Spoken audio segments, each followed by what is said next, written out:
First get ready with me. ನಮಸ್ಕಾರ ರೀ ಎಲ್ಲ ದೊಡ್ಡ ಮಂದಿಗೆ. ಇವತ್ತ ಒಂದು ರಿಸೆಪ್ಷನ್ ಐತಿ, ಅದಕ್ಕೆ ಗೆಟ್ ರೆಡಿ ವಿತ್ ಮೀ ಮಾಡ್ರಿ ಹೆಂಗ ಅಂತ ಅನ್ಕೊನಿ. ಡ್ರೆಸ್ಸಿಂಗ್ ಸೆನ್ಸ್ ಏನು ಚಲೋ ಇಲ್ಲ ಅಂದ, ಆದ್ರೂ ಟ್ರೈ ಮಾಡೋನು ಹೆಂಗೆ ಅಂತೇಳಿ ಕಮೆಂಟ್ ಮಾಡಿರಿ. First get ready with me. ಮುಖ ತೊಗೊಂಬನ್ನಿ, ಮುಖ ಸ್ವಲ್ಪ ಡ್ರೈ ಅನ್ಸತೈತಿ, ಸೊ ಸ್ವಲ್ಪ ಮಾಯ್ಶ್ಚರೈಸರ್ ಹಾಕೋನು. ನಾ blue shirt and black pant ಹಾಕೋಬೇಕಂತ ಅನ್ಕೊಂಡಿನಿ. ಇದು ಶರ್ಟ್ ಹಾಕೋಣ ಅನ್ಕೊಂಡಿದ್ದೀನಿ, ನೋಡೋಣ ಹಿಂಗೆ ಕಾಣಿಸುತ್ತೆ. ಸೊ ನಾನು ಫುಲ್ ಬಿಡೋಕ್ಕಾಗಲ್ಲ, ಸೊ ಫೋಲ್ಡ್ ಮಾಡ್ತಾ ಇದ್ದೀನಿ. ನಮ್ಮ ಚಿನ್ನಿ ಗೆಟ್ ರೆಡಿ ವಿತ್ ಮೀ ಮಾಡ್ತೀನಿ ಅಂತ ಹಾಡ್ಕೊಳ್ತಾ ಇರೋದು.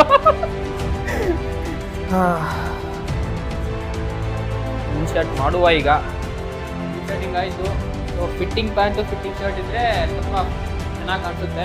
ಬ್ಲ್ಯಾಕ್ ವಾಚಿಂದ ಹಾಕಿದ್ರೆ ಚೆನ್ನಾಗಿ ಕಾಣಿಸುತ್ತೆ. ಸೊ ಕರ್ಕೊಂತೀನಿ. ಬ್ಲ್ಯಾಕ್ ಶೂ ಹಾಕಿ ನೋಡೋಣ ಹೆಂಗೆ ಕಾಣಿಸುತ್ತೆ. ಆಲ್ರೆಡಿ ಪ್ಯಾಂಟು ಫುಲ್ ಟೈಟ್ ಇದ್ರೆ ಕುಂದ್ರಕ್ಕೆ ಆಗಂಗಿಲ್ಲ, ಸ್ವಲ್ಪ ತ್ರಾಸಾಕೈತಿ. ಬಟ್ ಅಲ್ಲಿ ನಾವು ಕುರ್ಚಿ ಮೇಲೆ ಕುಡಿರ್ತೀವಿಲ್ಲ, ನಿಂತ್ಕೊಂಡೇ ಇರ್ತೀವಿ ಜಾಸ್ತಿ. ಸೊ ಏನು ಮ್ಯಾಟ್ರ್ ಆಗಂಗಿಲ್ಲ.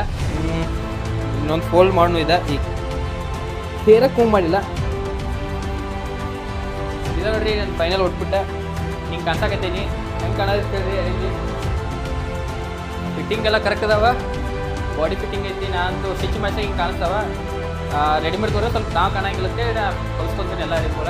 ಹುಡುಗರು ರೆಡಿ ಆದ್ರೆ ಹುಡುಗಿರೇ ನೋಡ್ತಾರೆ, ಹುಡುಗಿ ರೆಡಿ ಆದ್ರೆ ಹುಡುಗರೇ ನೋಡ್ತಾರೆ. ಸೊ ನಿಮ್ಮ ಫೀಮೇಲ್ ಫ್ರೆಂಡ್ಸ್ಗೆಲ್ಲ ಶೇರ್ ಮಾಡಿರಿ, ಅವ್ರ ಒಪಿನಿಯನ್ ಹೆಂಗಿರುತ್ತೆ ಕೇಳೋಣ. ಸೊ ಯಾರೇ ನೋಡತ್ತೀರಿ ಹೆಂಗೆ ಅನ್ಸುತ್ತೆ ಅಂತೇಳಿ ಕಮೆಂಟ್ ಮಾಡಿರಿ. ಸಿಗೋಣ ಮುಂದಿನ ವಿಡಿಯೋದಾಗ. ಬಾಯ್ ಬಾಯ್.